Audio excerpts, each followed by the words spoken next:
And now, a tale well calculated to keep you in suspense. Friday the 13th? Unlucky? Nonsense. Rank superstition, that's all. Listen now to Act One of Friday, starring Ivor Francis, and written especially for Suspense by Jonathan Bundy.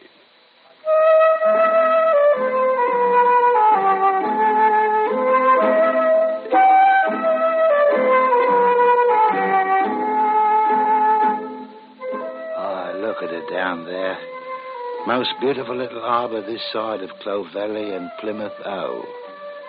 And so peaceful and quiet down there now, you'd hardly believe that a few years ago we had us one of the busiest ports on all the coast of England. A high deal of trade went in and out of this port in those days, sometimes 3 and 4 ships a week. There was always them as laid over, too, and the hopes of picking up the cargo, unexpected, and fishing boats, plenty of them. But mostly it was trade. Ships and sailing men from all the 4 corners of the earth. And I was part of it. A few years ago, did I say? Well, I guess to be more exact, it was more like 40 years ago. Long time for a man. Shipping agent, I was. Not a single piece of pottery or sack of grain or bale of goods that didn't go through these hands of mine. Aye. Or through our hands, that is, you see. I had me a partner, Philip Morley by name. Fine young chap he was, too. Why, in 7 or 8 years, he knew most as much about that business as I did. There we are, Beckham. We're all ready for the Lorenta now. I've made all the arrangements, and she can start taking on cargo first thing in the morning. Fine, Philip, my boy, excellent. But I'd say it's about time now, wouldn't you? Why a master like Captain Cunningham should have had such trouble filling out a crew, I never understand. Something about the sailing date, he said. Oh? Well, I don't see why. Well, now, I shall be off to London to arrange the insurance for her. Some superstition it was. That superstition? Yes, sir. Bah, Tommy rot. And, Philip, you know that as well as I do. Of course, the men behind the mast are superstitious, most of them, and omens and things and black cats across the deck. Aye, carrying a hare's foot for luck, too. All right. They're kind of simple and amusing, and they're harmless. But this, well, if you ask me, my lad, it's carrying things just a bit too far. It's ridiculous. Well, isn't it, lad? Well, of course, there was the Bristol Queen. The Bristol Queen and 100 others that left for the open sea on all days of the week. Well, I know, sir. No, Philip, it's all foolishness. Foolish superstition and nothing else. And don't you ever believe otherwise.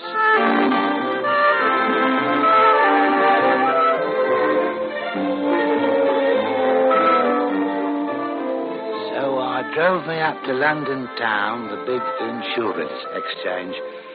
Biggest in the world it was, with more than 200 brokers sitting around their tables and all in touch with what was going on by the means of that marvelous invention, the telegraph. And I talked with my old friend, Mr. Edward Etherington, who handled all my problems back those 40 years ago. Here we are now, Mr. Beckham. A quill and plenty of ink. Good. Now, you say the vessel is named the Lorenta. Aye, Mr. Etherington, the Lorenta. One of the finest ships ever put to sea, sir. Oh, yes, I believe I recall having insured her once before, on a sailing out of Southampton. No doubt you have, sir. Still under Captain Halsey Cunningham? Yes, sir, the same. Good. Now the value of the cargo, Mr. Beckham? £15,000. Oh, 15,000, eh? Aye, sir. We're loading her with finished woolen goods to be carried to the port of Philadelphia in America. Good. It's surprising how much the trade of that young country has increased recently. Oh, it is. Yes, especially with so much political strife between its north and south. Oh, but Mr. Etherington, I confidentially predict that one day the international trade with America will be second only to the trade with England. Oh, yes, perhaps so. Well, now, you wish full coverage? Full coverage, sir. Very well. £15,000 in finished woolens. All right. And the destination is the port of... Oh, by the way, Beckham, have you set the sailing date? That I have, Mr. Etherington. And what is it, please? April the 21st. Let me see now. That would be... No need to look, sir. That'll be Friday after the next Friday week. Yes, Friday? On a Friday? That it is. Oh, no. Then I'm sorry. I'm very sorry. Eh? Now, what's the matter with that? I trust you aren't jesting, Mr. Beckham. Jesting? Hardly. You mean you don't know? I certainly don't. Well, then I'll tell you what's the matter with it. No, wait, listen. Now, you listen to me, Mr. Etherington. I won't... Listen. Gentlemen, I have a dispatch of great importance. The six-masted schooner Tremail, long overdue at the port of Southampton. She is now known to have been completely wrecked in a severe storm off Basel Reef. All hands, all cargo lost. There's your answer, Mr. Beckham. Oh, it is, eh? Aye. Because the Tremail left her last port of call most ill-advisedly, sir.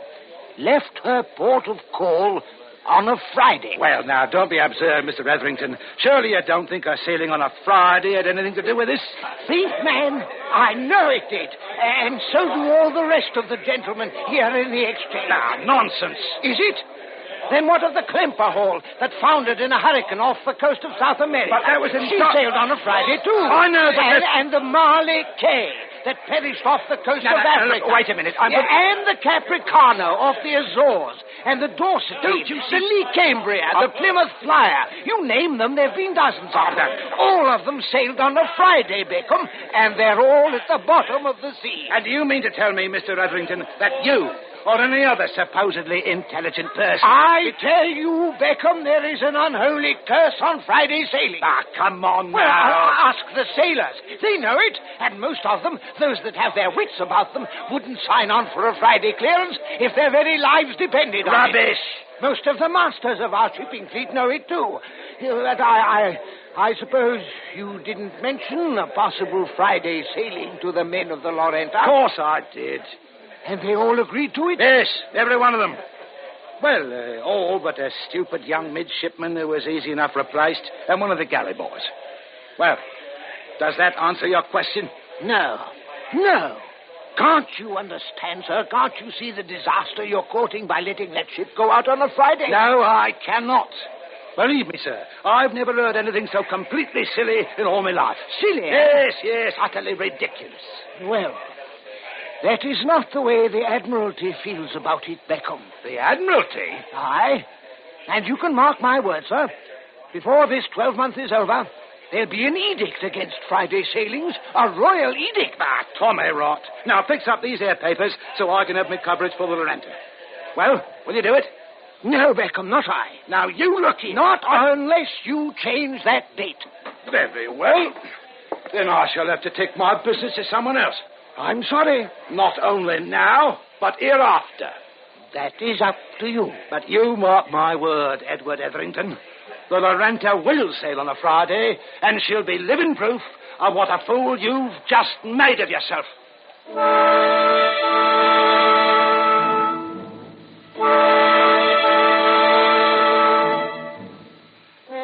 And so it was that I betook myself across the room to another of the insurance men, a younger man, intelligent-looking chap who I was certain would be above any such childish superstition.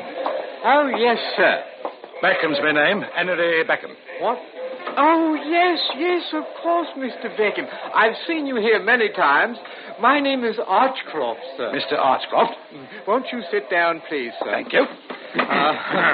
rather a regular client of Mr. Edward Etherington, aren't you? Let us say rather I was. Was? Aye, but no longer.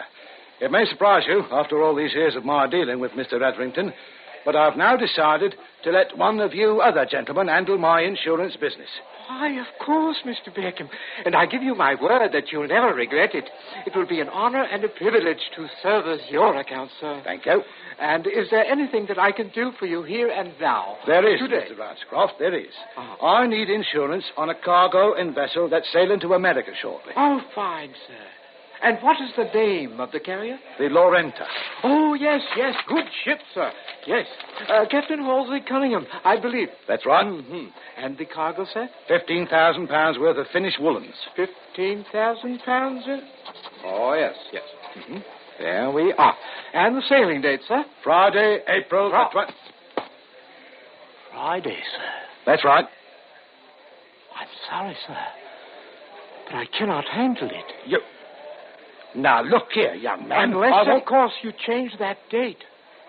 Don't you see, Mr. Beckham? I see nothing. Silly, ridiculous superstition. That's all it is. I'll go elsewhere.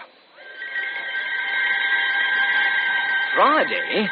Oh, no, you can't mean it, Mr. Beckham. I certainly do. Friday the 21st. And I'm sorry, but the answer is no. I'm sorry, Mr. Beckham. Friday? Sailing on a Friday, did you say? That's exactly what I said. Oh, then I'm sorry, Mr. Beckham. Now, just a minute, you. Just a minute. Friday? No, sir, I wouldn't think of it. Oh, you wouldn't. No, get someone else, if you can. Sorry, not I. Not for a Friday sailing. Oh, it's superstition, you hear me? It's all nothing but a superstition. Sheer, stupid superstition. By heaven, I'll show 'em. I'll show 'em if it kills me.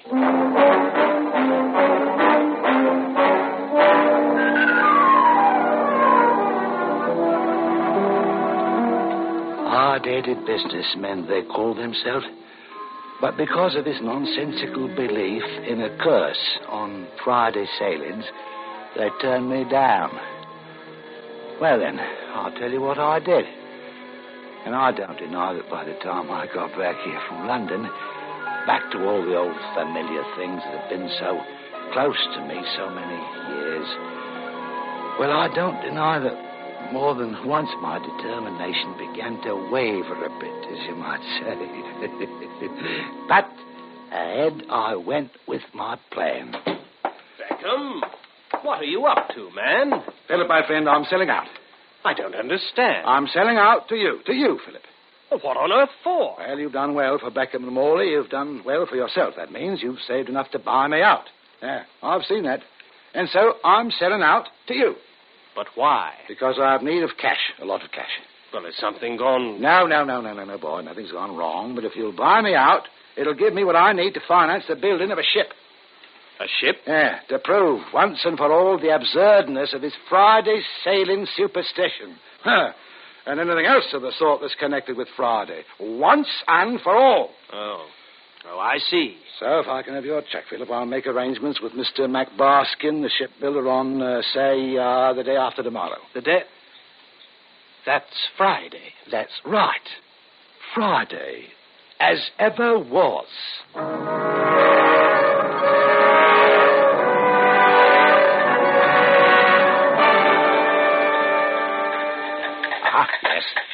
Yes, excellent, Mr. McBarskin. And now then, build her as exactly as you've sketched her here, and she'll be exactly what I want. Very well.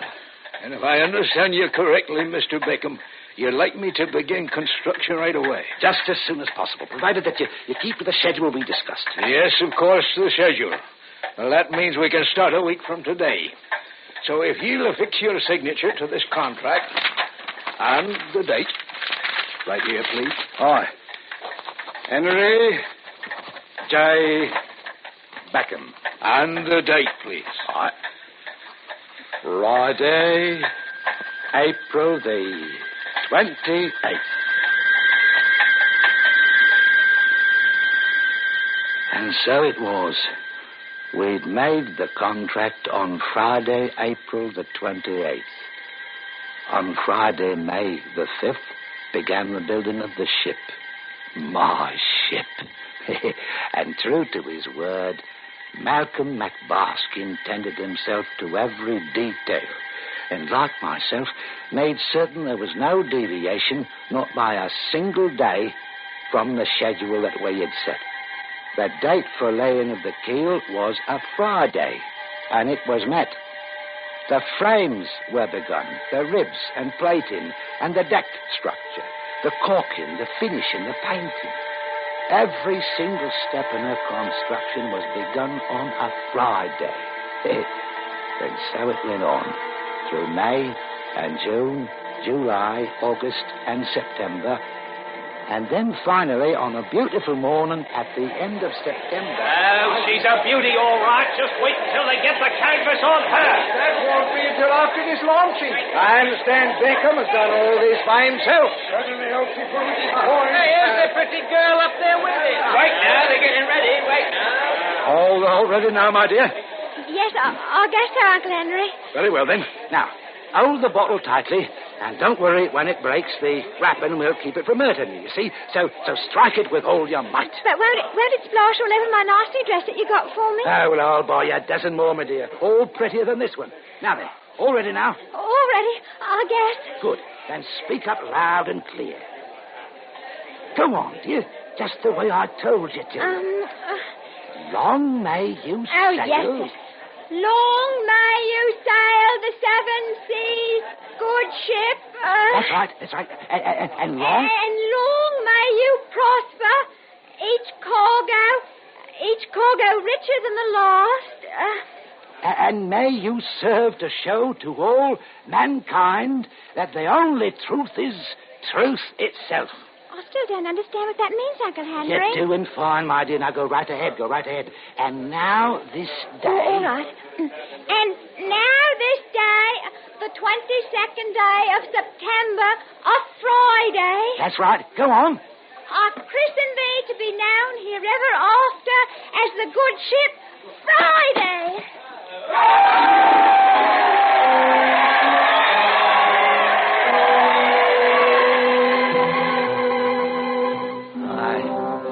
There she was, my ship the Friday, sliding down the ways, gliding as graceful as a swan, into the waters that would caress her for the rest of her natural life. And then, as she sat there bobbing gently on the tide, I knew I was right. That I now can prove I was right. As soon as she was fitted with her canvas, a matter now of only days, but one thing would remain. Aye, the fitting climax to my plan. The fitting final proof.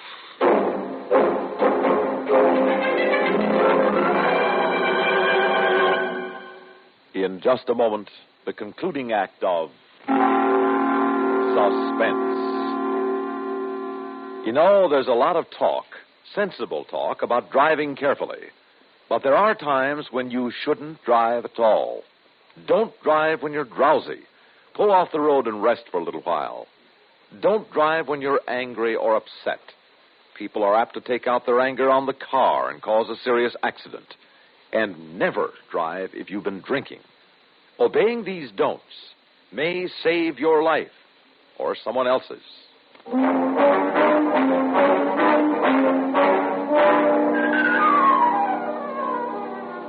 Now my ship, in order to fulfill its destiny, required not only the best of crews, from first mate to cabin boy, but the finest master I could find. A master truly worthy of her, and who would also meet my, yes, I'll admit it, my rather unusual requirements.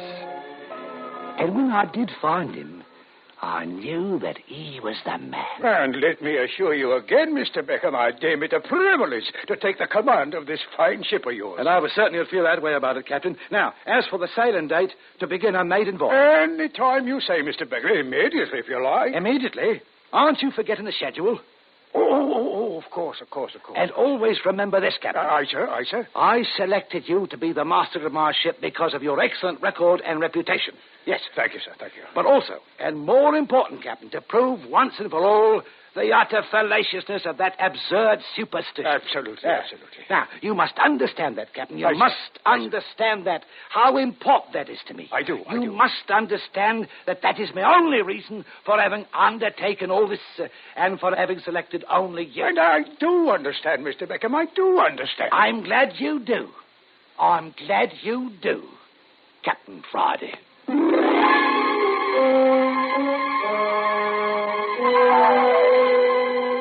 And finally, then, the day.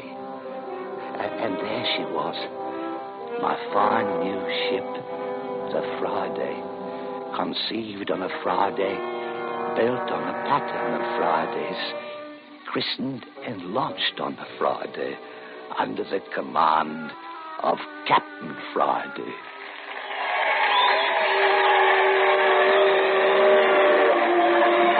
The day, Friday, October the 13th, under a clear blue sky, proud in a new paint and polished brass and billowing canvas, with flags and pennants flying, the good ship Friday, under Captain Friday, sailed out of the harbor on a maiden voyage and sailed on a Friday.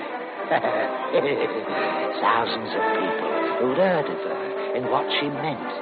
Thousands thronged the piers to wish her bon voyage and cheer her on her way, to wish her Godspeed. Bells rang and whistles blew in her honor.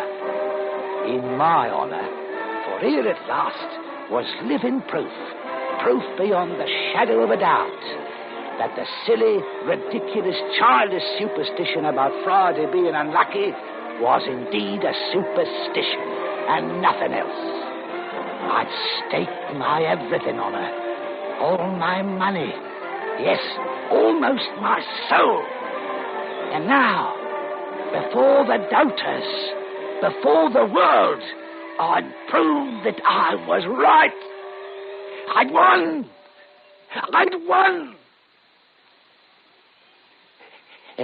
Except for one thing. The ship was never heard of again. The ship was never heard of again.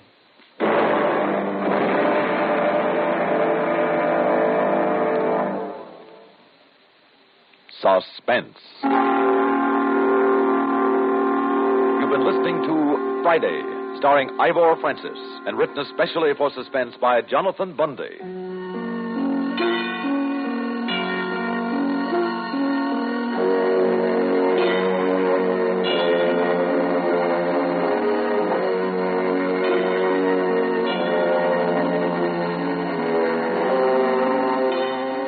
Suspense is produced and directed by Bruno Zerato Jr., music supervision by Ethel Huber. Featured in tonight's story were William Redfield as Morley, Robert Dryden as Etherington, Mercer McLeod as Captain Friday, Lawson Zerby as Archcroft, and Hetty Galen as the girl. Also in our cast were Bill Lipton, Herb Duncan, and Dave Gilbert. We'd like to take this opportunity to thank Radio TV Daily and the more than 400 radio and TV critics and columnists who just voted Suspense the dramatic show of the year on radio. Listen again next week when we return with The Man Who Went Back to Save Lincoln.